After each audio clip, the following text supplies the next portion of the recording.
de l'invitation et de la possibilité d'adresser quelques mots d'introduction. Pour répondre directement à la question, je confirme que Genève a sans doute un rôle particulier à jouer, mais peut-être en amont, Genève, comme d'autres villes occidentales ou d'autres villes de la planète, s'est rendu compte avec la pandémie que la notion de confiance, elle était clé dans le domaine numérique.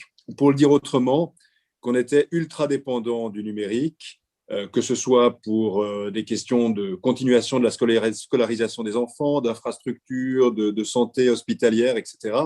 Je crois que vraiment depuis un an, on a pu constater à quel point on était dépendant. Et qui dit dépendance dit besoin de confiance, pose la question du rôle de l'État. On y reviendra peut-être tout à l'heure, mais il y a, comme le veut la tradition, des votations régulièrement en Suisse. Il y en a une ce week-end qui porte sur le EID, et ça va être quelque chose de très intéressant sous l'angle de la confiance. Donc, je crois que Genève n'est pas différente des autres villes et des autres pays. Beaucoup de questions se posent aujourd'hui au niveau de la confiance numérique et de la capacité de maîtriser le système numérique. Qu'est-ce que Genève peut faire de plus? Et là, je réponds à votre question, Carlos. Genève, alors, concentre un grand nombre de talents et de compétences, vous l'avez dit, au niveau technique, voire technologique. Vous avez mentionné la présence du CERN, c'est évidemment pas le seul, mais c'est un environnement important. Donc, sur la capacité, par exemple, avec notre université, de développer des solutions pratiques grâce à la physique quantique sur l'amélioration des nœuds de sécurité numérique, on a évidemment une carte à jouer. Mais il faut aller un pas plus loin. Et ce qu'on essaye de développer maintenant depuis quelques années, c'est de travailler sur le plan éthique, de travailler sur le plan du droit, sur le plan des normes. Comme vous le savez, nous accueillons, et ce n'est pas Mme Pilet qui va me démentir, elle a été longtemps à Genève avec le Haut Commissariat, de nombreuses organisations internationales qui, avec le retour d'une administration plus multilatérale aux États-Unis, va renforcer l'importance de notre place pour élaborer les normes du XXIe siècle dans le domaine des télécommunications. C'est ITU, l'Union internationale des télécommunications, c'est WIPO, c'est le domaine de la propriété intellectuelle. C'est tout ce réseau qui doit maintenant travailler, il le fait, sur les codes, les normes, ce qui va permettre de mettre un peu des règles dans la boutique numérique. Ça, c'est le premier point. Et puis le deuxième point, qui est très, très important aussi et qui émerge maintenant, c'est tout le rôle du secteur privé. Alors, quand on parle du secteur privé à Genève, on parle évidemment de la finance, et donc de la finance durable, et donc des solutions technologiques qui peuvent venir adosser les besoins en financement pour l'atteinte des objectifs mondiaux du développement. C'est évidemment tout le domaine du trading, et c'est un domaine dans lequel le secteur privé est évidemment très fort et peut amener là aussi des éléments très innovants grâce à la blockchain, sur la confiance numérique. Je parle des smart contracts, de tout ce qui permet d'accélérer la vente de biens et de marchandises de par la planète. Et le troisième et dernier élément, c'est le mix entre le public et le privé. Et ça, c'est un enjeu très, très fort. C'est aujourd'hui, je pense, le point le plus central parce que c'est là qu'il y a le moins de confiance entre les partenaires, publics et privés, pour faire en sorte que les solutions numériques, elles soient reconnues, admises et que finalement la population puisse en bénéficier. Merci beaucoup. Et vous avez mentionné la votation sur l'identité de citoyens, les EID. La Suisse va devenir, si on vote pour, un des pays pionniers sur la chose. L'Estonie l'avait fait ça fait quelques années, ça les a aidés dans certains secteurs. Mais aujourd'hui, peut-être à cause du Covid, on a un niveau des doutes supérieurs à celui-là qu'on avait ça fait quelques années. On commence à avoir un problème des confiances. On ne fait plus confiance à personne. On ne fait pas confiance à des sociétés. On ne fait pas confiance aux Nations Unies. On ne fait pas confiance au WEF. On ne fait pas confiance non plus à l'État. Alors, comment est-ce que vous pouvez peut-être nous dire quels sont les arguments vraiment pour cette confiance? Comment est-ce que l'État peut reprendre la confiance du citoyen? Et est-ce que les modèles qui est présenté, cette participation État, secteur privé, c'est les bons? Est-ce que la question a été bien posée par rapport à l'élection? Est-ce que vraiment on aurait dû peut-être séparer d'abord, est-ce qu'on veut faire une votation, une identité électronique et plus tard voir si est-ce que le secteur privé pourrait avoir un rôle? Quelle est votre vision sur la chose? Je pense que c'est quelque chose qu'aujourd'hui les gens sont en train de prendre son choix des votes et c'est important de clarifier ces points-là. C'est une question très intéressante. Et le débat qu'il y a aujourd'hui en Suisse, à Genève, mais dans les autres cantons aussi, il est intéressant. Si je devais faire un pronostic, je pense que ça va être non dans les urnes. Je pense que ça va échouer. Alors, en Suisse, on dit que le peuple, il n'a pas toujours raison, mais il a toujours le dernier mot. Et ce dernier mot, il sera provisoire parce qu'évidemment que la question de l'identité électronique, elle va continuer de se poser, que ce soit oui ou que ce soit non. Et honnêtement, je pense que ce sera plutôt non parce que les gens n'ont pas encore assez confiance. Le débat, il va se poursuivre. Mais il porte sur quoi? Vous me demandez en fait où sont les pierres d'achoppement. Alors, une des pierres d'achoppement, un des problèmes qui apparaît dans cette votation, c'est exactement ce que je disais tout à l'heure, c'est l'articulation entre le secteur public et le secteur privé. C'est en fait qui maîtrise les données, par où est-ce qu'elles transitent, comment je peux avoir confiance sur ce que l'État va accepter de déléguer au secteur privé ou pas. Ça, c'est peut-être le point le plus fort et le point sur lequel les réponses aujourd'hui qui sont amenées par les promoteurs du projet sont le moins crédibles. Et comme vous le savez, la confiance, ça ne se décrète pas. Ça se construit patiemment, ça se fait avec des exemples. On a eu il y a quelques années une situation, et vous le saviez bien, OISTE était impliqué dedans, de pionnier dans le vote électronique. Mais aujourd'hui, on a un phénomène plutôt de recul. On voit bien que ça peut être intéressant de voter électroniquement, surtout en situation de pandémie, de ne pas devoir se déplacer. Mais en même temps, on a le sentiment qu'on n'a pas toutes les garanties de système pour être certain que les votes ne sont pas manipulés. Et puis, il y a eu quelques exemples récents au niveau de l'actualité internationale qui ont montré que la formation de l'opinion et parfois les aspects techniques du vote pouvaient être pilotés à distance.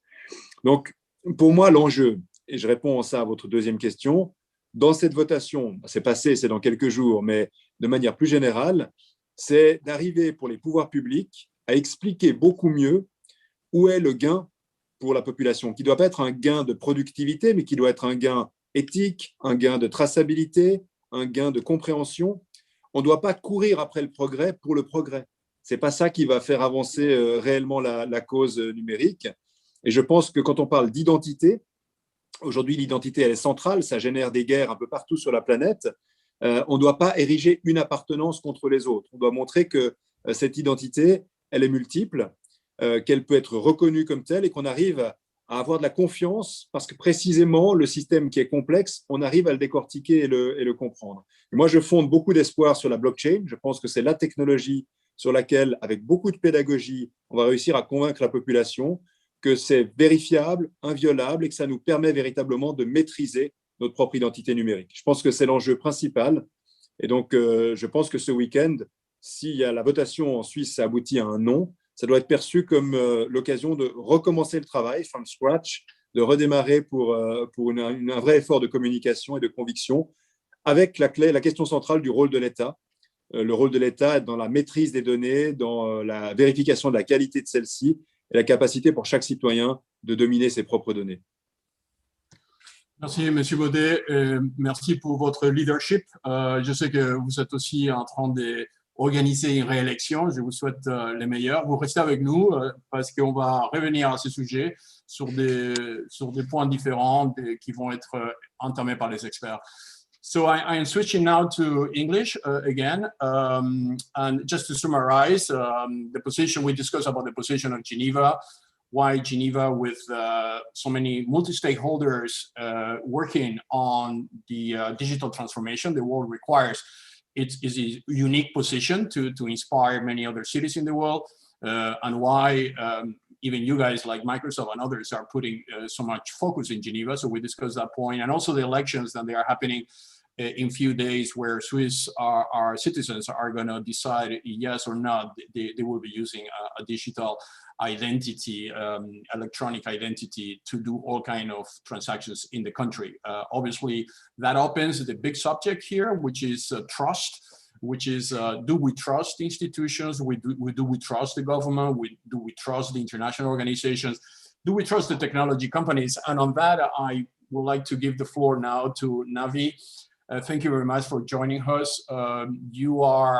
You have been running the entire High Commissioner on Human Rights in Geneva for many years. Your experience on those subjects are essential as you have witnessed a progression of the definition of human rights. I think human rights definitions are progressing as we are adding new things human people do, and one of them is digital life, or digital life is as important as our analog life.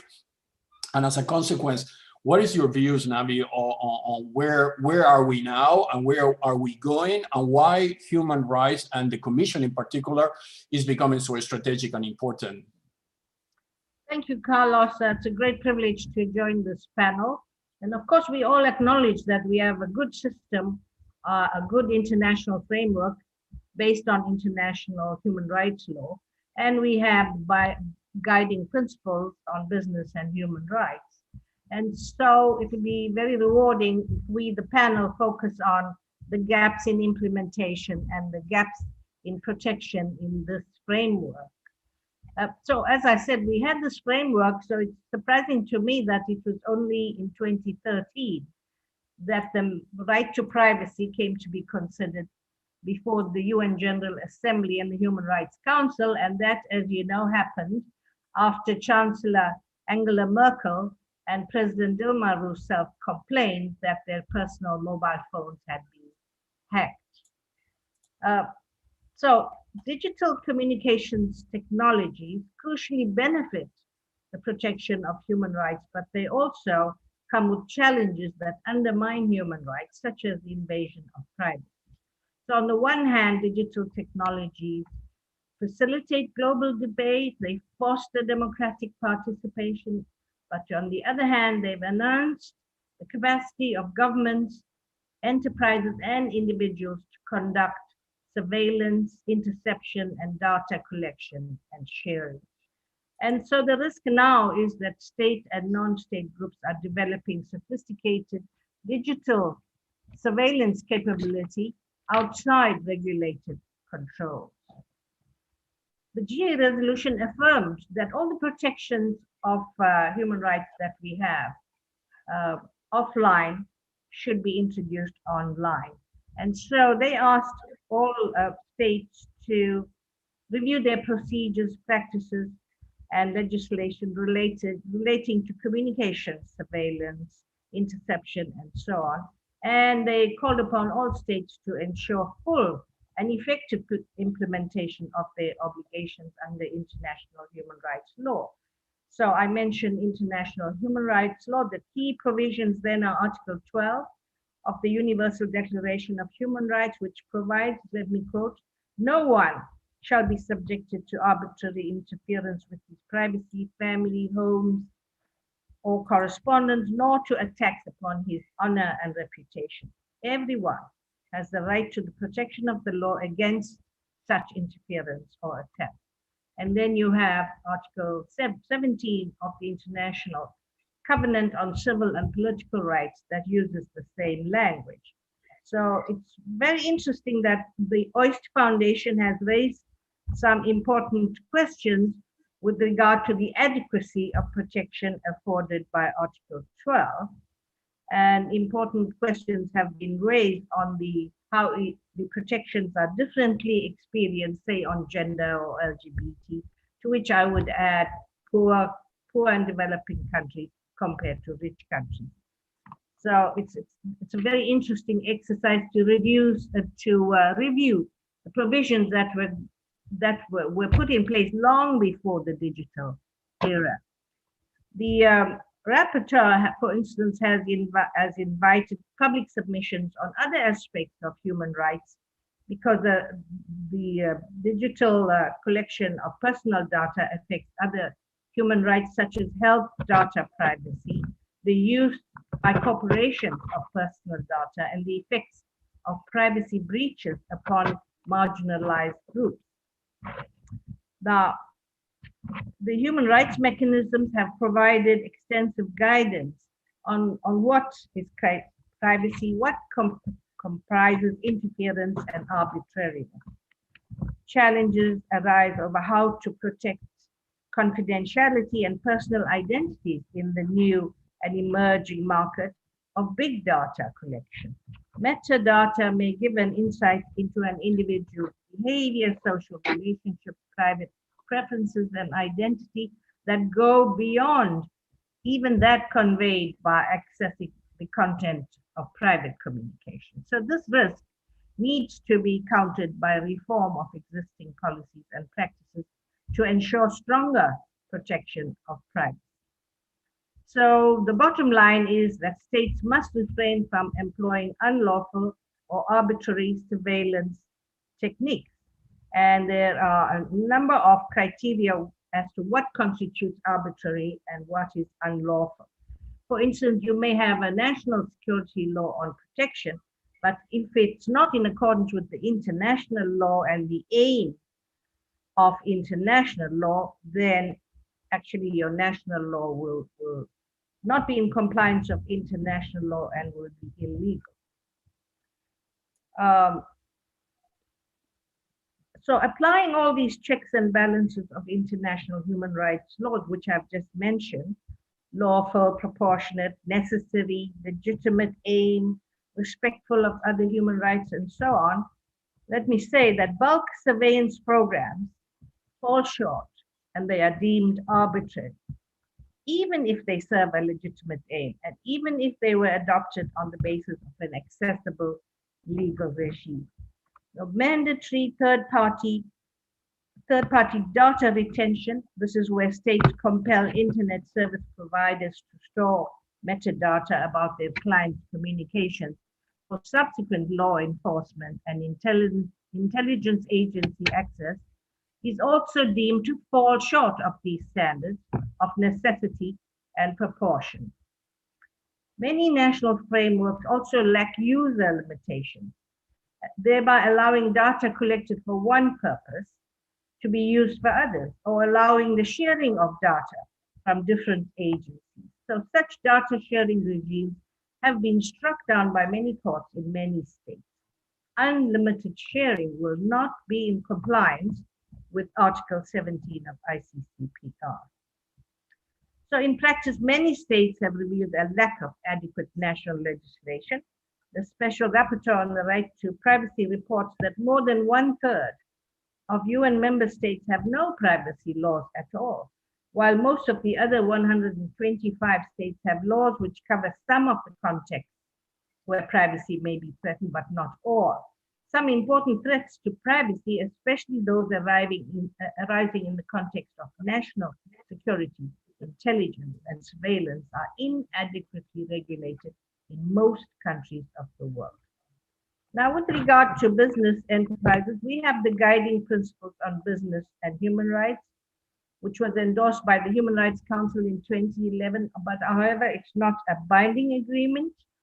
And, it's just wishful thinking that business will comply with this, which means have a policy, have a commitment on protection of human rights. I'm happy to say, I was there during this right to privacy discussion for the first time, as well as the Guiding Principles on Business and Human Rights. So I'm well aware of the multi-stakeholder efforts to come up with due diligence standards and so on, oversight, exercise transparency, and so on. However, gaps in implementation of the Guiding Principles continue to be alarming, especially in relation to the sale and purchase of personal information of individuals.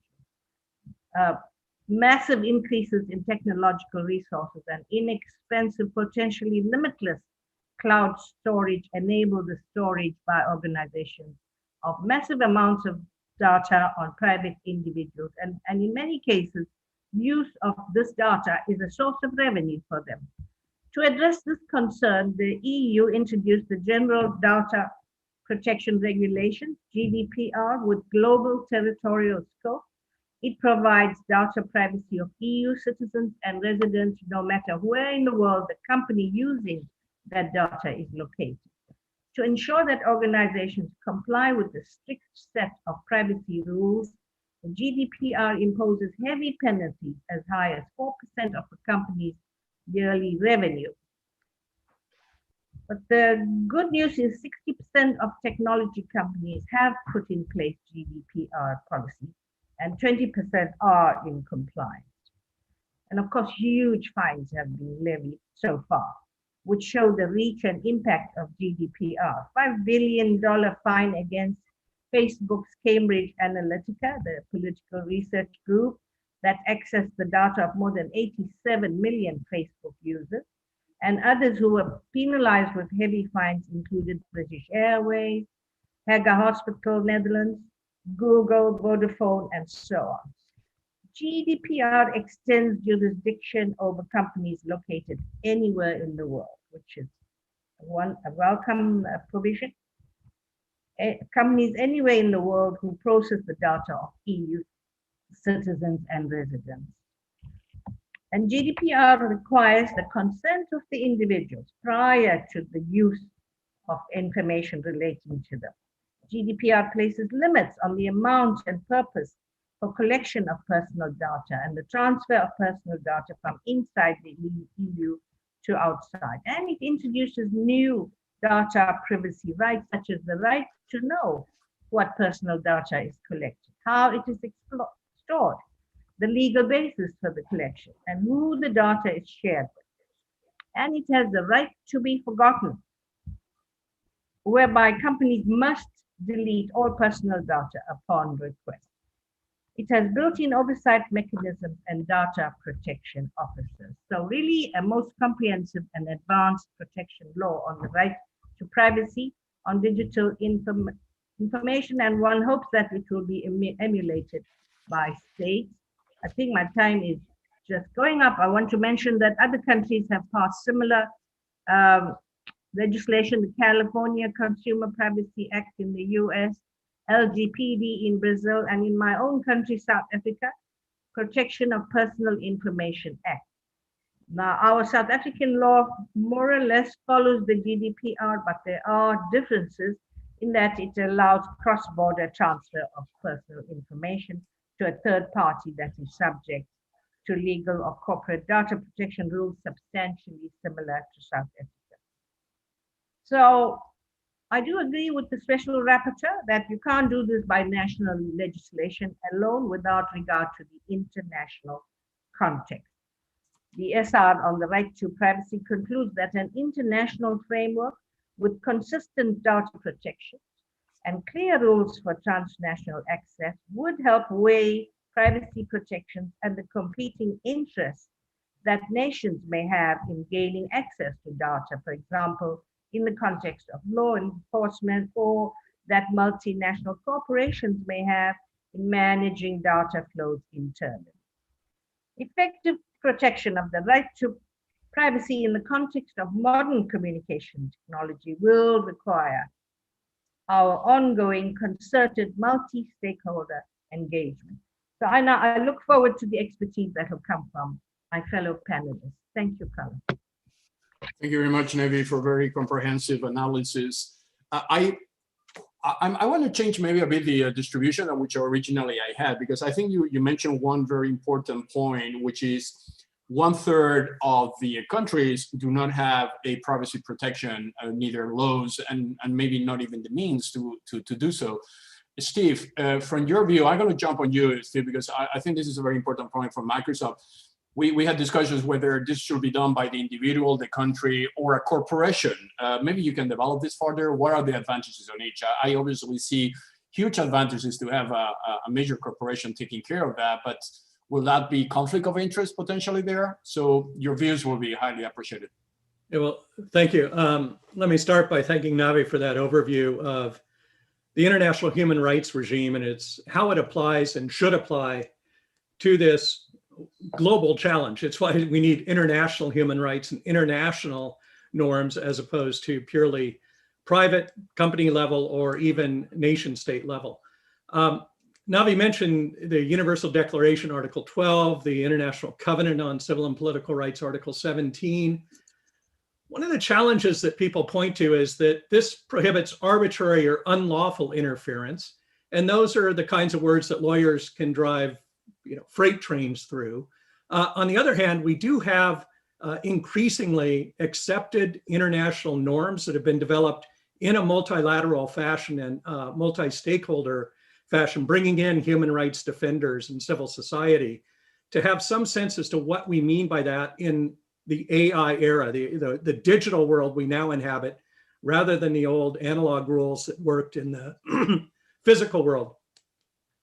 One way I like to think about this, I'm a human rights practitioner. I head up our human rights team at Microsoft, is to think about how we've seen this evolve and where we would like it as human rights practitioners, where we'd like to see this evolve. I even think of it as privacy 1.0 was notice and consent. The idea that if you went onto a website, you would say, click here to give your notice and consent. But there were always questions, how much real understanding and how much choice about consent did you have if it was an all or nothing. Privacy 2.0, which I view as kind of the Gdpr, the data protection regulation from Europe, was more about access and control. That not only did you give notice and consent, but you should have access to what people are collecting and some control over it. What I like to point out is both of these actually require end user diligence. To protect your human rights, you need to become an expert in digital technologies and able to read the fine print of the provisions being provided. So one of the things I've been talking about in the global human rights community is the idea of a privacy 3.0, which would be, let's govern companies' personal data collection and uses in the first place. Make some forms of data collection, some types of uses, unlawful in the sense that under the International Covenant, where you're not allowed to conduct do things that violate and constitute arbitrary and unlawful interference with privacy. Let's define what is an unlawful and what is effectively an arbitrary interference with a legitimate, very fundamental right in the human rights regime, which is your right to privacy. There's no real hierarchy in human rights. Freedom of expression matters, privacy matters. Of course, you can go all the way through the International Covenants on Civil and Political or Economic, Social, Cultural Rights. All of them are interrelated, all of them depend, but there is no question that things like privacy are at the very core of human dignity and the right to form our own opinions, exercise our own agency, make decisions that aren't informed by what others are going to, how others might use that for their benefit or against us. I'll stop there so we have others who participate. I will say, if you're interested in how we've approached it as Microsoft, we have out on the web, we believe in transparency and in-user control. We have a privacy dashboard for any of the Microsoft products or services. So we have a Microsoft privacy statement, and then lots of detail with links as to how you go into the Microsoft properties to set the preferences you want. Do you want advertising to reflect what we know about the data you've permitted us to use? You allow that. If you'd prefer not to, you click the no, and you'll get less targeted advertising, perhaps less relevant, less interesting, but it won't be based upon use of your data. And in all instances, we're very clear, we do not believe it's appropriate. So we're in our public statements, we're very clear. We promise we're not going to use what we call content-based advertising and targeting. That is, we won't use anything in your email or your chat, any of your files you stored through Windows, your voicemail, your pictures. Any of that personal data will not inform the way we might target advertising to you if you'd prefer more personalized advertising. But we do think that we ought to be providing choice, and there ought to be some things we just do not do by default. So I'll stop there to let others speak and then look forward to coming back in.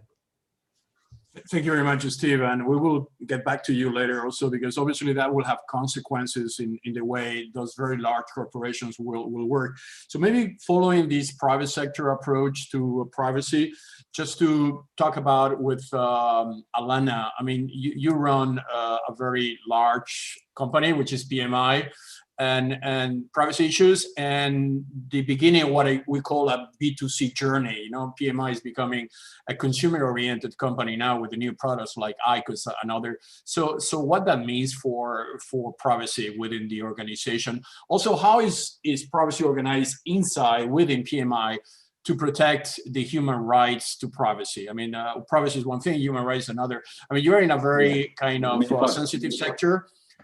Which obviously needs some clarifications, and I think your views will be very enlightening. Alana, the floor is yours. Thank you, Carlos. That's very kind, and that's a great setup for what I thought I could add here, because when I was originally asked to join this event, I did struggle over what I could contribute to this impressive panel. And really the only answer came when I drew upon why I joined Philip Morris.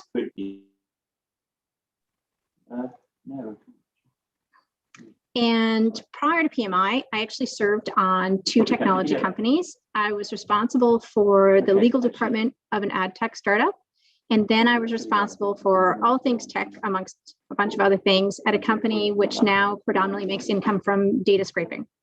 Both of those industries are ones where the law in many ways has yet to catch up. And the struggles to update the e-privacy directive into a regulation are indicative. And historically, they also haven't been the most compliant. This makes them cutting edge and exciting, but I have wanted more. And this ties into why the premise that you started with, Carlos. So I thank you for that again. In a world which has rapidly developing fourth industrial revolution technologies, I really wanted to join a company that thoughtfully considered the implications of its actions. Ethical decision-making is now part of PMI's fabric because it has to be. PMI doesn't shy away from its history, and it understands the baggage and responsibility that comes from being big tobacco. Believe me, there's a lot of baggage, which is why, as Carlos alluded to, PMI is undergoing a transformation, giving those who would otherwise continue to smoke a better alternative. And it's not doing it because it has to, it's doing it because it believes it is the right thing to do.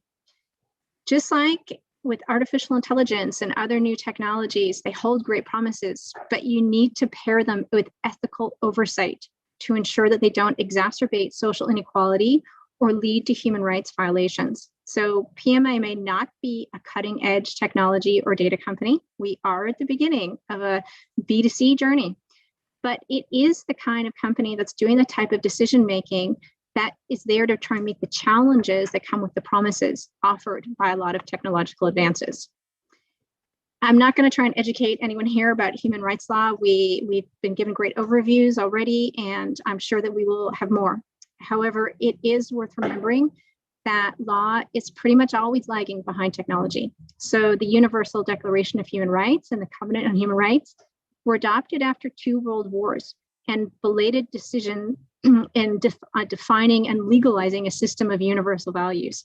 Today really is no different, and we can't rely on lagging social, political, and legal processes to sufficiently provide the safeguards to ensure that these data-intensive technologies don't impede on human dignity, autonomy, and privacy, or the exercise of human rights in general. I'm not going to try and purport in terms of how, in a world where both states and companies are able to track and analyze, predict, and even manipulate people's behavior, how do we ensure that it's used to advance human progress and contribute to the promotion and protection of human rights. But I can instead give some small examples so I can illustrate how even tiny things can make big differences. Because as a lawyer, I know that we need more legislation. Until then, we also need ethical, responsible decision-making to work together and to always keep in mind that human rights are universal. Ethical decision-making can be as much about what is not done as well as what is done and addressing the consequences of each decision. At PMI, this isn't quite as exciting as making sure that we don't use technology such as face recognition for anything to do with supervision and control. Instead, it's more about decisions to stop selling cigarettes in the future and not invest today in selling them online, even during COVID, when there's been a significant rise in online shopping, social media use, etc. This decision has implications. As in many industries, our supply chain evolved rapidly during COVID.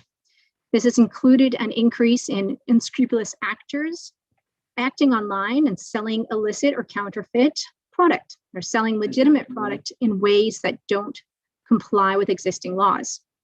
While these challenges apply to e-commerce of any kind, they cause particular concern when it comes to the sale of age-related goods like tobacco and nicotine products.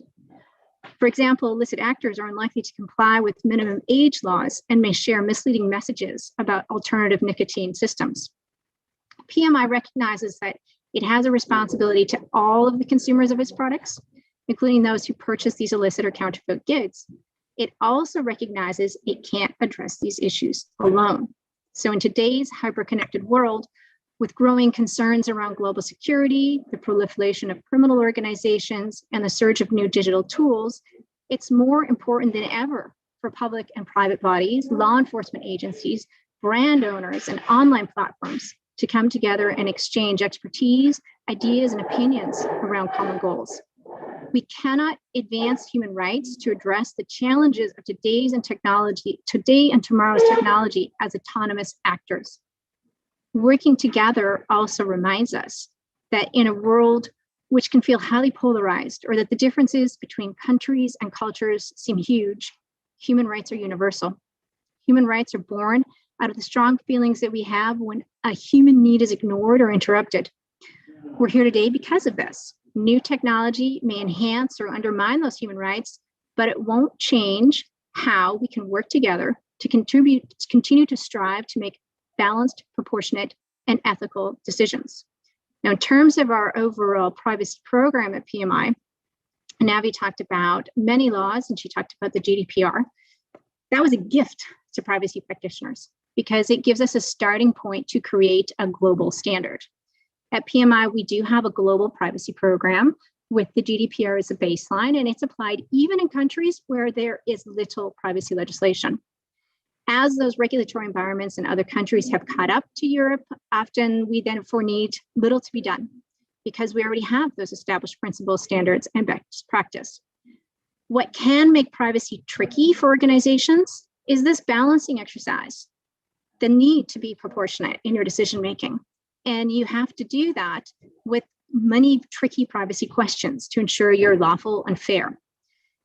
The e-privacy directive, which is still in the process of being revised, it fills some of the gaps that the GDPR has, which again shows how difficult this area is. I'm very much with Steve. Consent doesn't often equate to fairness, especially when individuals don't appreciate the consequences of their consent or don't really have much choice as to whether or not to give that consent because they want to end up using some service or product and they can't unless they give that consent.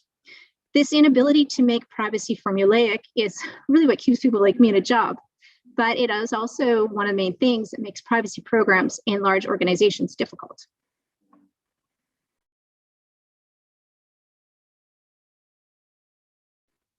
Carlos, I think you're on mute.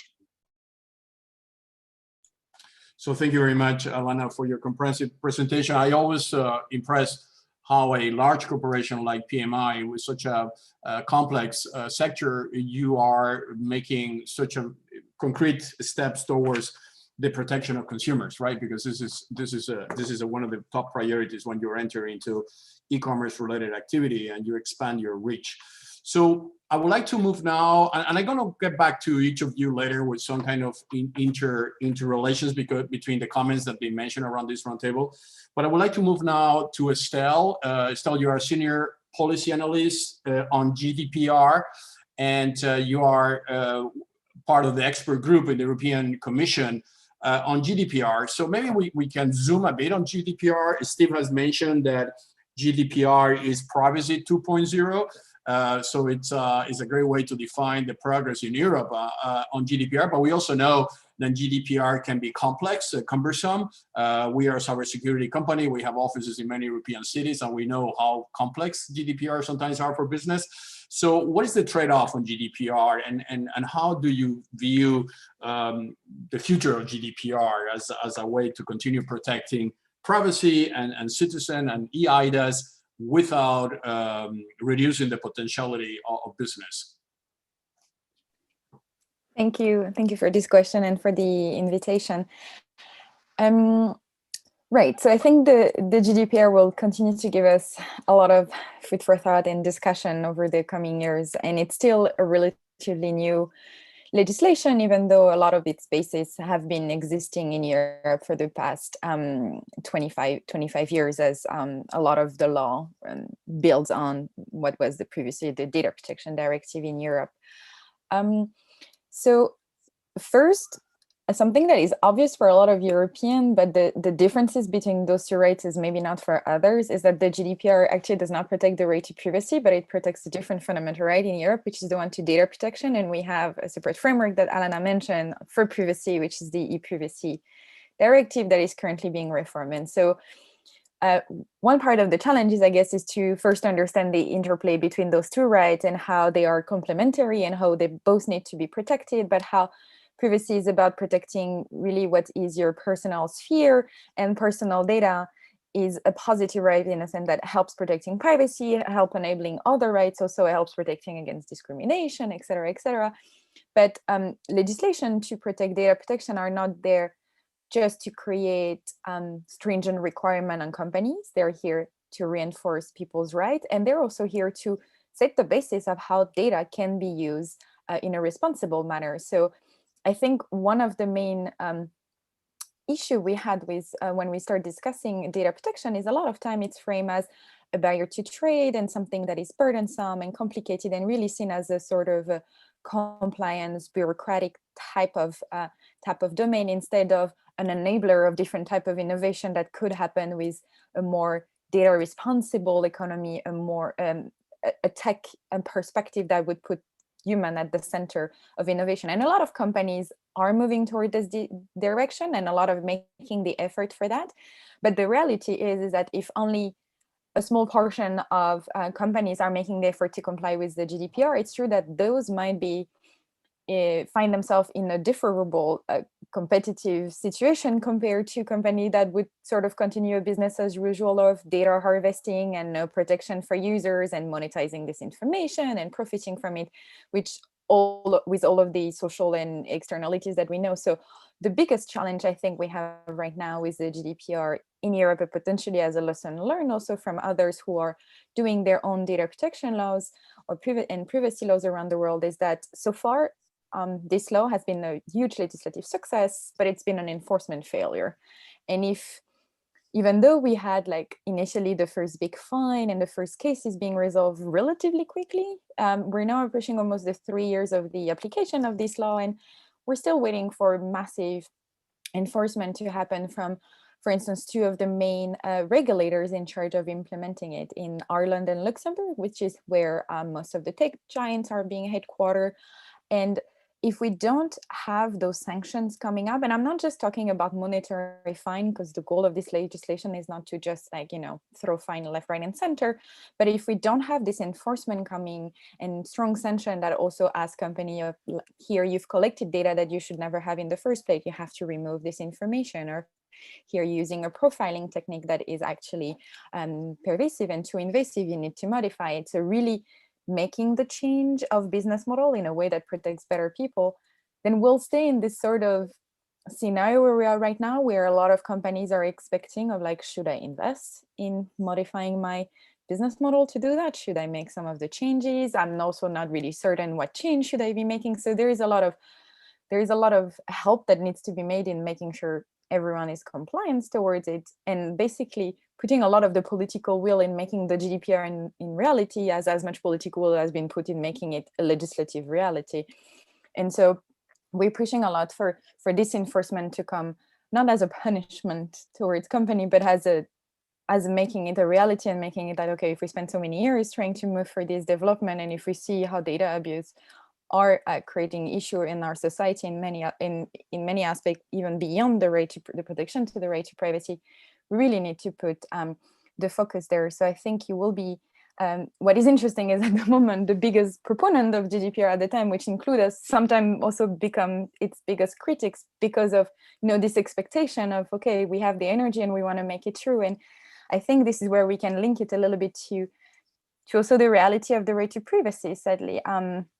It was mentioned by Madame Pillay that the right to privacy at UN was really consecrated in 2013 with the resolution on the right to privacy, when we had massive scandal of how it was being abused. And it's a little bit an unfortunate reality that, this consciousness and these changes around the rights in the digital era are happening only after massive violation happens, while we could have a proactive approach and have those discussions on how to create business model, but also use of data and use of privacy technique from government to private sector that from the get-go are privacy data protection and security embedded by design, and develop that. And there's a lot of innovation to do in this area. So I think there is a narrative discussion on having of stopping talking about barrier and block to innovation, because other innovation is also possible, but it's also putting the energy to make it happen. and that we're not yet seeing that change. But I think the discussions we're having today and hearing from many others on what everyone is doing is encouraging, because this is where we collectively need to go. This is where we all collectively agree that, you know, we're not saying don't use data, don't develop tech, don't do those things. It's consider the externalities of what you're doing, consider what data you really need for this, and consider how innovation can really truly serve people and how you can maintain people being in control of this. And this is where you're gonna go. There was a discussion about the trust, the confidence that people will have in it. And I really appreciate the comments that were made by the Conseiller d'État that you can't force the trust on people. You need to earn it and you need to demonstrate it. You can't just be like, please trust me, I've done this, use that. And I think we've all sadly learned of that through the COVID-19 crisis, you know, when you have government developing apps very quickly and having to partner with tech giants to do them because of the reality of if you need an app, you need to deliver it through the phone. So you have to work with Apple and Google. If not, the apps doesn't reach people. But if you don't think within your infrastructure of, will people trust it? And if you just have a message of, this is fine, please trust it, you know, WhatsApp is worse or whatever. This is not how you earn the trust of people. You need to rebuild the conversation, and also shows that innovation can be done differently and can be done in a way that truly integrate privacy and people's rights and give them the actual control. So the trust will come from them, but you have to demonstrate that you're trustworthy, basically. You cannot expect from us to trust all of you, and that will somehow magically happen. So I think the GDPR gave us a lot of the tools to help happen, to help having this trust happening and those changes happening, but we need to collectively put the political will to make that happen. I will get later with Chris a bit on how can we convert that into products as well, because GDPR can also be an advantage to European companies in order to position ourselves towards the international competition, right? But we need to be very precise on how to embed GDPR into our processes, algorithm, technologies, because it's at the beginning it's not obvious. At the beginning it gets very complex before it gets easier. So the roadmap from GDPR down to the market is essential. But we will get into Chris. Chris has some ideas on that, and we'll touch later. So I would like to move to Sébastien. Sébastien is a Swiss lawyer, a prestigious Swiss lawyer, specializing in data protection, intellectual property, cybercrime law, and private policy, and business law. And he's very active. He's a lobbyist also in Switzerland. He has strong opinions about privacy, but also about the identity project, things. Then your views on that will be highly interesting in complement to what Pierre Modet just mentioned before, right? So Sébastien, the floor is yours. You have microphones. Thank you for your invitation. I'm really pleased to be here. So Switzerland is a little bit, as usual, a special case, you know, because we haven't the GDPR now. We have our national law that will be fast the same, but not really the same, because in Switzerland, even if you are selling a lot of data, the high amount you have to pay will be 250,000 Swiss francs. So it's peanuts, to take a word that seems to be the right one. It's peanuts when you are selling or treating illegally the data. So we have a lot of topics now about everything that has already been said. The first topic is that for Switzerland, we have to gain now a recognition of adequacy with the European Union. And Switzerland hopes to get it, but we have some doubts, because we think that European Union won't accept that in Switzerland, when you are going against the law, you have to pay so less money, and you have no other way to enforce all the companies to respect the law. In Switzerland, it will be conducted by a prosecutor.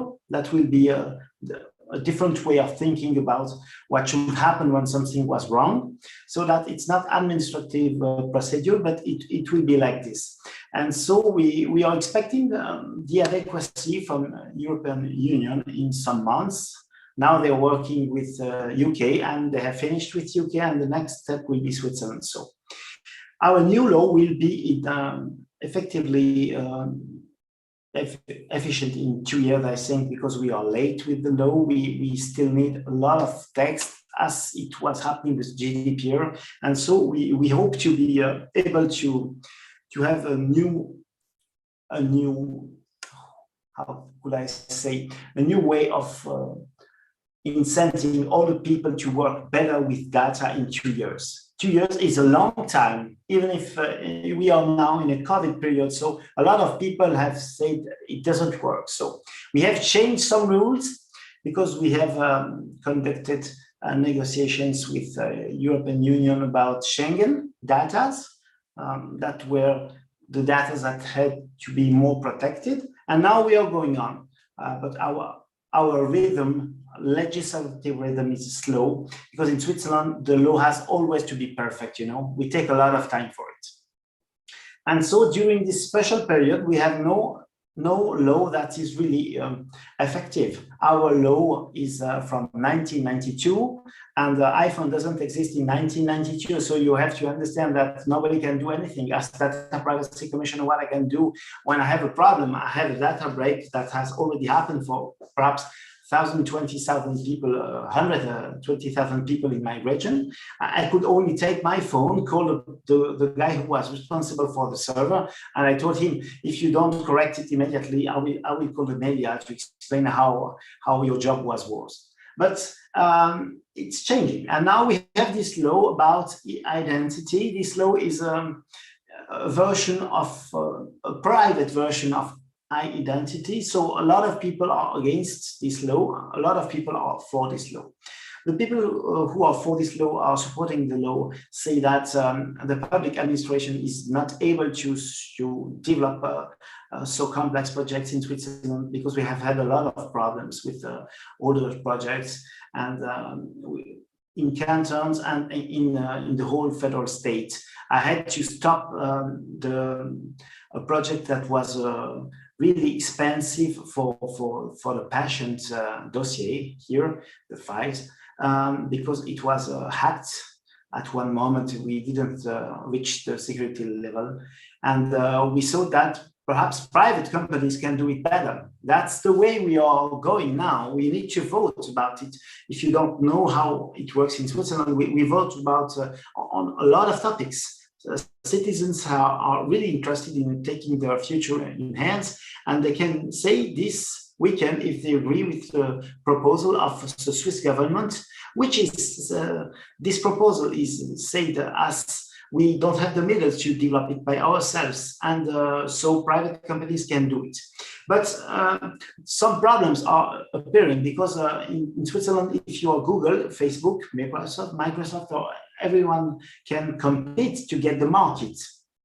So it's not like in France that perhaps you have a bad company that isn't really trustful, and they want to compete. If they win with the price and other things that are key things, they will get the market. So we cannot stop it. So we are a little bit afraid of what could happen if the company that will win, as for e-voting, a Spanish company was implicated in one project, and then they go in bankruptcy. What can happen with all the data when they go in bankruptcy? So the people are divided. We are now 50-50. And the problem with that, as Monsieur le Conseiller d'État Pierre Maudet has explained us, what then if they say no? So my opinion is that we have some really good schools with the Polytechnic schools here in Switzerland, in Lausanne and in Zurich. We should give them more money to develop some projects that will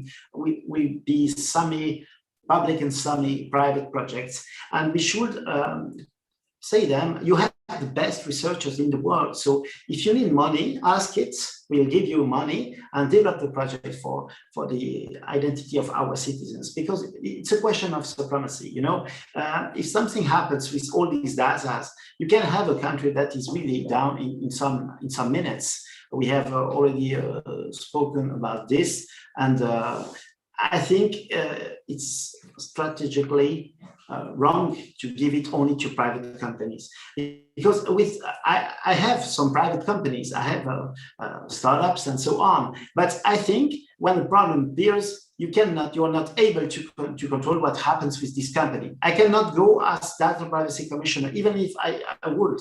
I cannot go in a data center and say, just show me.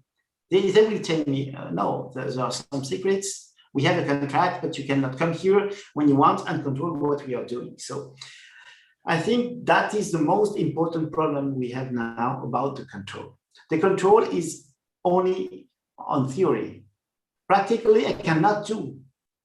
Even if I have a lot of problems with the database, I cannot take the police and go in one building and ask them, okay, let me see what happens now. I need evidences. It's impossible. So we need to find perhaps a go-between between private companies and public authorities when there is something independent that will come and control and say, okay, it's right or wrong what they say. We have tried to propose it to our government after the case I have already spoken about, to have experts that are independent experts, that they don't live in the country, they don't live in the region, and they come to control that everything is happening like it was previous, that all the rules are respected and the contracts and so on. And these experts could be perhaps chosen by United Nations. It could be experts from other country. They are totally independent and they can just control that everything is okay. And I think now we need to find a solution to be practical, because you can make a lot of theories. Everything will happen when you lose some data, and then everyone is coming and saying you have done it wrong. Yes, if you have lost, you have done wrong. But before it comes, before it arrives, I think we should have these special controls that could be directed by a supranational authority, conducted by experts that are well known by everyone, and nobody can contest the competencies. Because if we don't do it, we are always coming after the rain. And that's the problem with all these cases. You can get a penalty. You can even in Switzerland, perhaps you will receive this the police in your office. But what will change? What I want to say that we need to prevent all these problems, and we need to work harder to prevent all these problems. When we have done the job to say to the people, it was wrong, you should pay this amount. Okay, that's right. We have spoken a lot about what we are expecting from two European authorities that are in Ireland and Luxembourg. But at this moment, I was expecting it before, to say the truth. I saw that with GDPR, all the framework was good to go forward and to change a lot of things. It's slow for me, really slow. I'm working in another country than Switzerland. And I think all the companies, they have in mind now, okay, they won't come here to ask me some things about it. Even in Switzerland, we have companies that have complaints in other countries before the CNIL, in France and so on, but nothing happens now. We know that these complaints are now coming, but we don't know about the Article 3, how is the vision? Because we have with GDPR an extraterritorial article that is really interesting, that push a lot of pressure on all the companies in the world. But how will this article be interpreted by the courts? I don't know it. Nobody knows it. So we have a lot of questions, no answers. And at this moment, during this period, that is a special period, all the questions are still open. We can speak about the right to portability. That's really interesting, fundamental right, but nobody knows how to make it work. I'm making my PhD on it. And that's really, for me, the moment to imagine other way to control that things are working well. It's not necessary to have always someone who is telling you that you have done it wrong. Perhaps to be more positive, we should have some support of people, and you could perhaps ask control at one moment that's important for you when you develop a software or project, without no penalty. Nobody can tell you, okay, everything was wrong, you should do or make it like this. So in my opinion, now it's a multilateral way to find. There is a multilateral way to find for all the people who are really interested, who trust about data privacy, that are fundamental rights, to be able to have a control that is up our normal control. And I'm a controller, but I should say to everyone that I'm not able to control everything. I'm coming always after the rain. I should find another solutions to solve the problems, to prevent all these problems, without having always the bad role, you know. I'm not the bad cop and there is a good cop. No, that's not the way. And I think the country should speak about it, should take a lot of experts, make them together, make a think tank, and then when they have solutions to propose, we should make a convention about data privacy control as fundamental rights, and perhaps we will find another way to help. Because the reason for everyone who is really interested in this topic is to find a solution to help, to solve the questions, to know how to do it well. Because when you have a company, you're just, I'm always telling, I can live with any answer. I cannot live with questions. That's really difficult. So if I have a solution that is proposed by any authority in Europe, I will take it. For me, it's easier. So I can manage my business, I can minimize the risk, and I will go straight on, and I will be happy, because this is not for my core business. My core business is perhaps to sell something or to organize something. And at this moment, you can make a lot of text, you can explain the notions, the new rights, but in fact and in reality, the people, they need a help that is practical help. We can make modelization and so on, but each business is different, and if they could have someone who is a reference without judging anything that was made, I think it could be really interesting to raise the level of privacy in the world.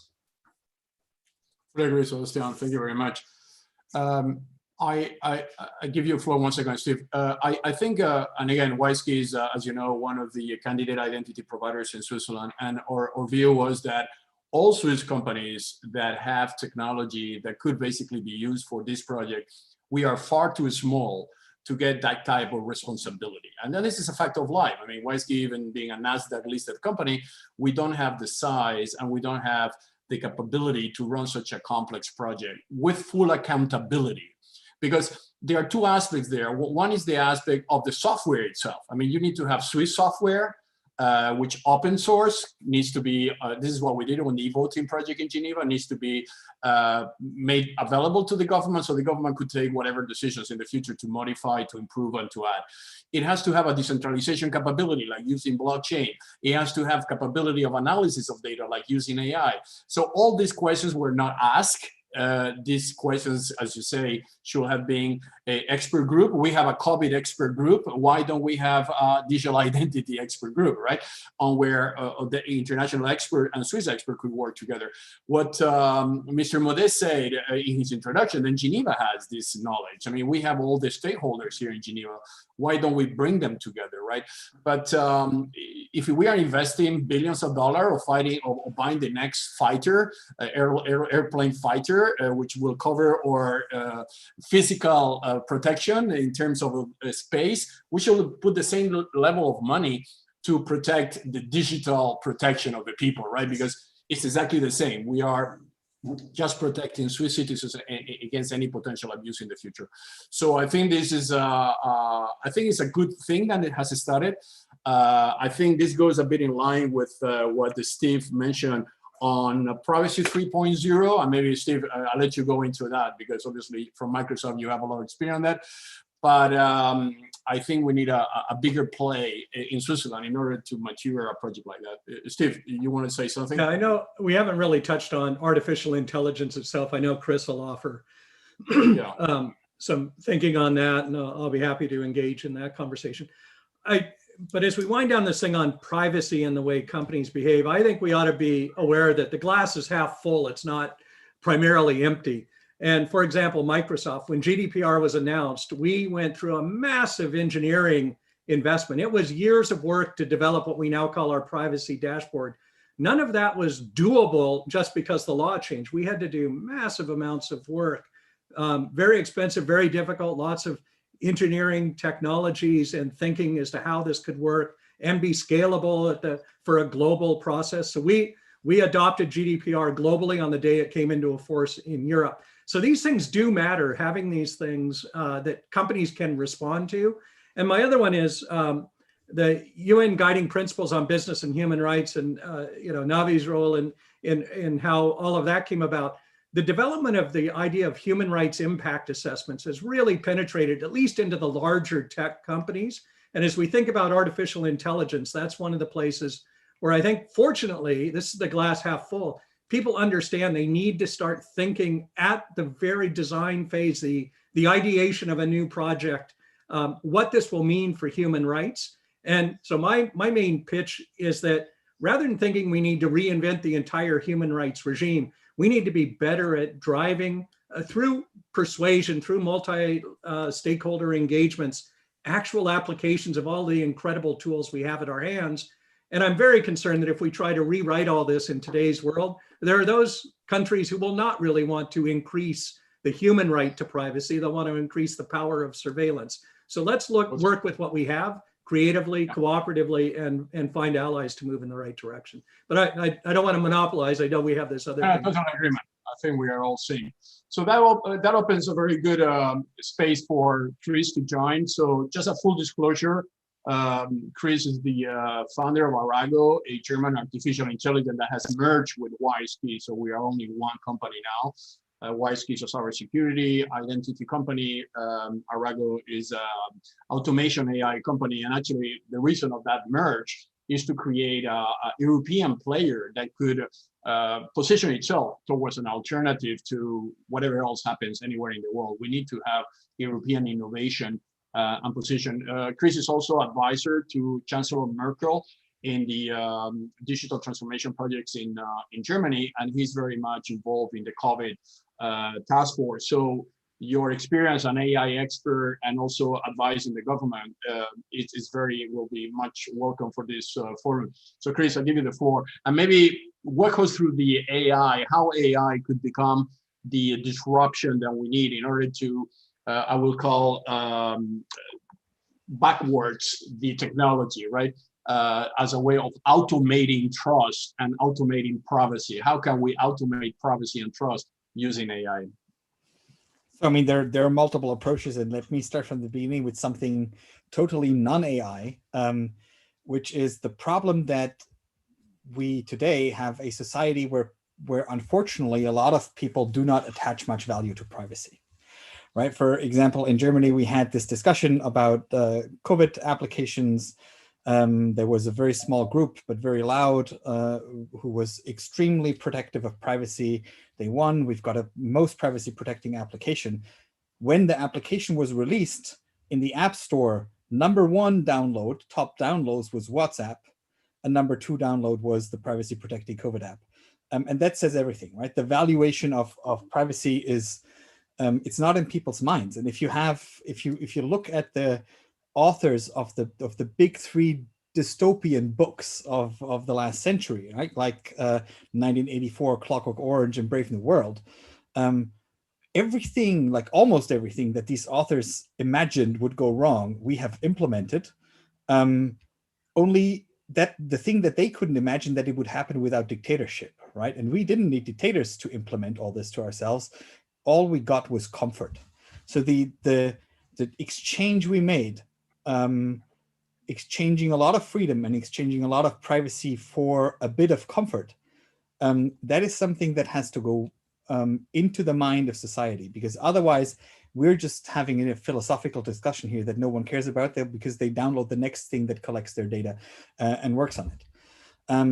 It's great to see that a lot of companies actually hop onto the bus and say like, no, this has gone too far. We need ethical thinking in our projects, and especially into AI. And let me explain why this is important in AI, right? It's AI is not the big super intelligence that you hear on the talk show. It's not what we have to be afraid of. It's not the thing that will determine that humans are bad for the planet and kill us all. AI is because it works on data and knowledge that comes from people, it is basically a multiplication of us. And if we give bullshit data to the AI, and if we teach it bullshit knowledge, and if we have the AI learn from people who behave contrarian to our behavior in society, then we will have very bad AI. And why is this bad? It's because AI multiplies, right? If I am a linear person, if I put my knowledge to work, I have a linear effect. I can have my time and that's it. At some point I'll die and I'll have some effect. If I give my experience to an AI and I have the AI act, that's what the big potential is, right? I can multiply my experience and it can be used thousands, millions of times per second to actually do something. This is why AI holds such big business potential, because it can automate literally everything at not the need of standardization, but just the need of having the necessary experience. Multiplying that means going from, normally this would have taken me a month, you can take it down to a second, right? That's what's happening with AI. The problem is if this is happening at a bad level, not at a business success level and so on, if this is happening at a level where people are trying to do malicious things, where before it was very expensive to spy on everyone, now I can, having the knowledge of spycraft, I can now spy on everyone because the AI can do it. That is a multiplication of bad effort. And I think that there's two things that we need to know. A, we need guidelines of what is acceptable and what is not acceptable. B, we need to be at the forefront in the world that values privacy and other human rights of AI, so that we can tell anyone who's trying to do like the bad things on purpose to say, like, don't even try because we're so far ahead of you. And I think this gets lost a lot of times in the discussions that are out there.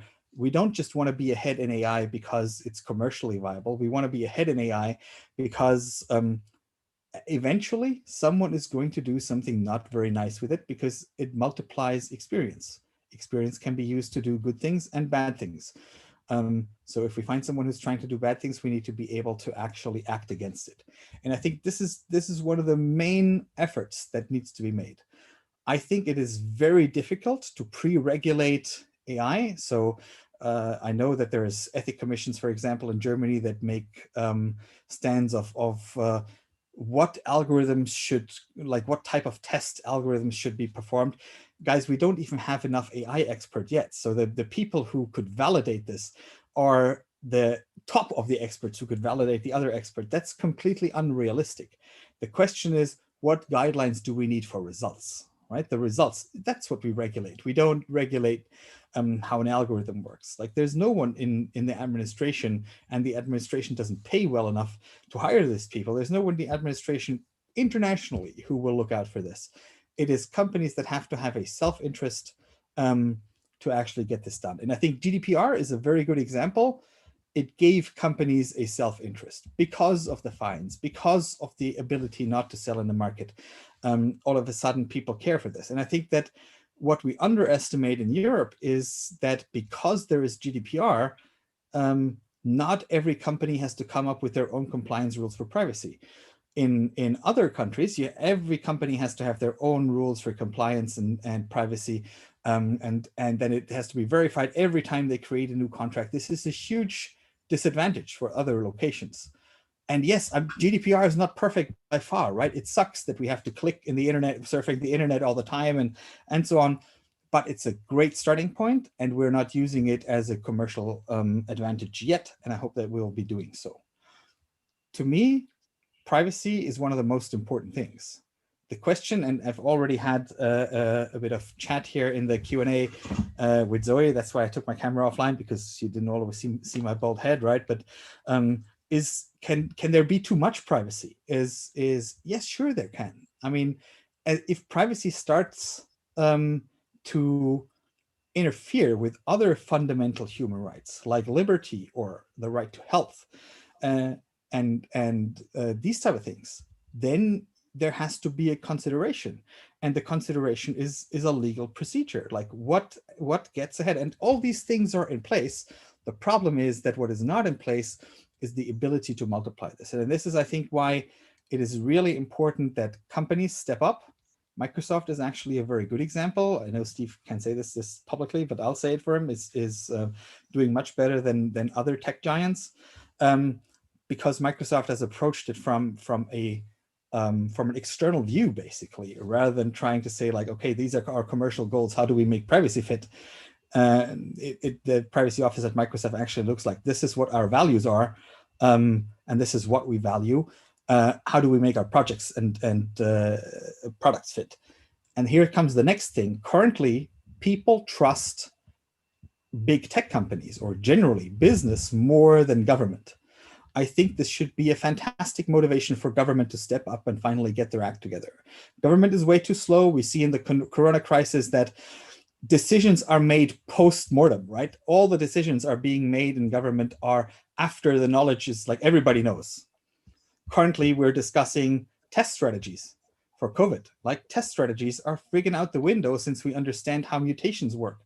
We know that there's no way you can test everybody every day and be safe, right? That just doesn't work. It's the same thing as vaccination, right? We know there are mutations. So how do we deal with this? And governments are behind. A lot of large companies are ahead of this. They have much better concepts. And this is why people trust companies more. I don't think that's a good idea, because companies tend to be not legitimate, right? Unless everybody becomes a shareholder or legitimized. I think that this should not be a reason to punish the companies who stepped up when other people didn't make a decision. It should be a way for government to actually step up and get these fundamental things, human rights, privacy as part of human rights, but also the question of what is free speech and what isn't free speech and so on, get that done with. Like, that's where it has to go. Because in a world, and to get me back to artificial intelligence, where we have artificial intelligence, it is absolute key that we have this well-defined. At OISTE, right, we have a technology where we can have end-to-end security for data. So we know where the data comes from. We know why it's trustworthy. We can make much better decisions on it because we don't need that much data to actually have sound statistics. But it has to be clear, is that actually legal, that this company acts in such a way so we can say the AI should do this or the AI shouldn't do that. Otherwise, we'll just optimize for economic profit. And I don't think that's all we want, because that could be short-term. We need to be long-term. Thank you. Thank you very much. So I would like, we have about 50 minutes more to go. And I would like just to open the debate about the surveillance capitalism. When I joined the UN very young, I spent in the UN 20 years, working with this view that humans should own their digital identity, and their consent should belong to the person. And during this journey, I was confronted to all sorts of technologies that's supposed to solve that problem. There was the Gopher, then there was the web, then there was the X25 networks, the PDN, then there was blockchain, and now it's our AI. Tomorrow it's going to be something else. But the bottom line is that 70% of the world doesn't believe anymore. I mean, you have an international force now that they believe technology companies and experts and people like us are actually part of the problem and not part of the solution, right? So how can you balance this mistrust? And it's amazing mistrust. I am a member of the WEF, and we have discussions. And when I talk to other people, they say, yeah, but the WEF is always the same people, it's the same companies, the vested interests. The solution is not there. So how can we for once develop a technology architecture that will ease that concern? That the concern of people is that they are getting into, and COVID is an acceleration of it, they are getting into a surveillance society where we're going to be controlled, where cameras are going to be filming us all the time, where our bio data is going to be collected, where our digital profile is going to be more valuable than our analog profile, whether basically we might even disappear, because humans have liability in comparison to the technology. How can we reassure the world that this is not going to happen? And maybe, are they right? Is it going to happen? So I throw the question to you guys to debate about this point.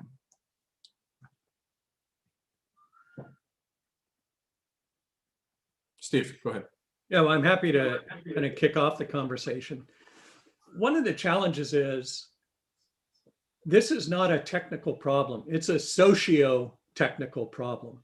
And when people say that companies should solve it with their engineers, it's the wrong approach. The engineers can develop more efficient ways of addressing particular questions, but most of the hardest questions are about human values, human worth, and the social environment we want to create. And by the way, the social environment changes across the globe. It's a commonplace that when Americans think about privacy and Europeans think about privacy, those are different concepts at one level. So much more in Europe, in my experience, has been about human dignity and the formation and opportunity to develop a personality. That's not the way an American by default thinks about privacy, which is about somebody snooping on what I'm doing in my secrecy. And getting those things worked into a technical solution is not really the way. We have to have a much broader, deeper engagement. And that's why we're huge advocates for multilateralism. I refer to it as 21st century multilateralism because the 20th century notion of companies develop, civil society opines on it, governments might or might not react to it. It's just not going to work for these global problems we have on the global internet. We need everybody to be defining the opportunity, defining the potential risks and challenges, and what would constitute a meaningful solution to that. And then we have to iterate constantly because new entrants will come in. So I think part of it is just raising our expectations of we have a responsibility to engage, not just wait for either government or companies to solve these things. But I'll leave it there to see if other panelists have a perspective on that. Sure. Thank you, Steve. Alana? I was just going to say, Steve, you articulated that so much better than I could, and I totally agree with you. It is not just a technical problem. It's definitely a socio-political, legal problem. I like what you said earlier in terms of impact assessments. That's exactly, and Chris emphasized that too, in terms of ethical decision-making. We have to bring that kind of thinking into our decision-making. And we have to make it part of our DNA so that when we leave our offices and put on our other hats, we don't do exactly what Chris talked about, because he's absolutely right with regards to in our private lives, a lot of people just disregard this because they are not thinking about the implications for themselves and for society as a whole if we keep going in the direction of not caring about it. I also really liked what Steve said in terms of multilateral, and just don't go in your little box in your own company or whatever the other hat you're wearing at that time. We really do have to work together on these big problems because we are at a time of such rapid, unprecedented change, and talk to each other. I mean, even though, yes, in the EU, GDPR, it's very, human rights is front and center in terms of the GDPR. You go to even the most recent iteration of PIPEDA in Canada, and although it's there, it's not front and center. It's not part of the legislative rhetoric. Yet I would argue that it is more of the Canadian sentiment than when you go and look at some of the American laws, that the patchwork that works through privacy. But the core in terms of what makes us feel uncomfortable when it gets in front of us is there. And it's the kinds of things you were talking about, Carlos, in terms of surveillance and control. And we have to build on that. You know, what is it that makes us all feel deeply uncomfortable? Totally. Thank you very much. Estelle, please. Thank you. Yes, I agree with what has been said by both Steve and Alana. And maybe as a way of example also to just illustrate how civil society still to nowadays is mostly consulted to explain part of the issue, is that what we mean also by consultation and transparency and meaningful consultation is a lot of the time solutions are being created without us knowing, and then we're presented with it and basically requested to give our seal of approval to it. This is not a meaningful consultation. This is not a way to engage there. And this also does not help with this with this image that sometimes is being given to privacy advocate of like, you just want to stop everything. It's like, you never allow us to be part of the conversation to help build products. And we actually have ideas and want to bring things to the table, but the only thing you request from us is just a nod and not even a seat at the table to be able to discuss how to do it.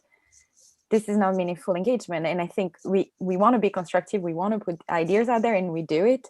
But we need to have a better process to do that. If ultimately we're also going to be the users and the voice of the users to actually use those technologies. So it goes back to the whole trust conversation before. You cannot just expect that we'll just blindly give it, but if we're part of it and help understand how things are there and also help understand better the challenges that everyone is facing in building those, it just creates a better understanding and ultimately better product also, hopefully. But we need to get to that point where the conversation from the beginning includes everyone, because it will benefit everyone in the room.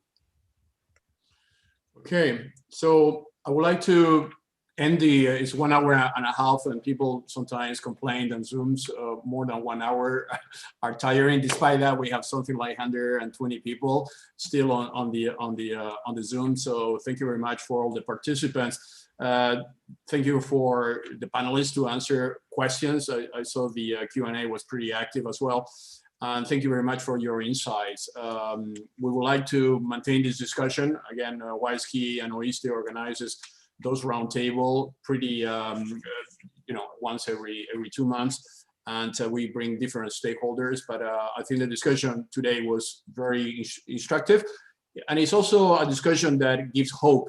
I think, as I say, we always see the glass half empty, and we need to see the glass half full, as there is a lot of technology innovation that is solving all the problem. Maybe just 1 minute each of you just to finalize, and then we'll say goodbye. I give you the floor. Chris, start. All right, I'll maybe make the suggestion for one of the next roundtables here, because we have discussed now privacy as a single entity, and while discussing privacy, we've been discussing trust and non-trust and distributed trust and transparency. And I think that the question of trust and transparency, that's worth a discussion in itself, because it goes into the question how technology uses data. Is it trustworthy? Is it not trustworthy? Is the data available because there is huge transparency, and so on? And I think that oftentimes we think that transparency is the solution to abandon trust. And I think we could have a great discussion about how we need both trust and transparency. And that would actually drive privacy into technologies like AI.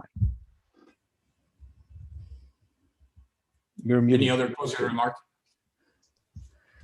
I'll just add one thing. We use the term human-centered a lot inside Microsoft, including we have an Office of Responsible AI. You can look at it out on the web with all of the engineering practices that we've adopted, but human-centered is at the bottom of that. And similarly, we have a mantra inside the company. Back when it was possible to walk the halls of the buildings, there would be posters. Microsoft runs on trust. This notion of it is end user trust that is the foundation and the future of the company. And if you're not human-centered, you're really focused on technology and profit maximization, it's just not the way we think of what our opportunity is. Our opportunity is to enhance human lives, to solve global problems with technology, but it has to be focused on human-centered, which is why, as a human rights advocate, I'm delighted to see these kinds of conversations happen. Thank you. Thank you, Steve. Thank you very much. Sebastian, mute. You're mute. You're mute, Sebastian. I will just add something. We have a lot of hope about privacy by design or by default. This concept was invented by Anne Cavokian a lot of years ago, 2012. And now she's speaking about another concept that seems to be really interesting to me in the end of the discussion, is ethical by design. Just not only privacy. Okay, you're now compliant to the rules, but go forward. Is technology doing something good or not? And I think we should already try to find other ways to mitigate all the interests and all the risks, and to give the best solution, not only the economic solution, but the best solution for humanity, for the people, what's the best for them, not only technically, legally, economically. And in the end, I have seen that some people are speaking about this ethical by design, and it will grow up because all the people, even in the end of the life, I'm 50 now, I have 4 children. I'm not speaking for me, I'm speaking for my children. So what could I do to manage all this data so that they are not afraid of it? Nothing can happen against them when I'm not here anymore.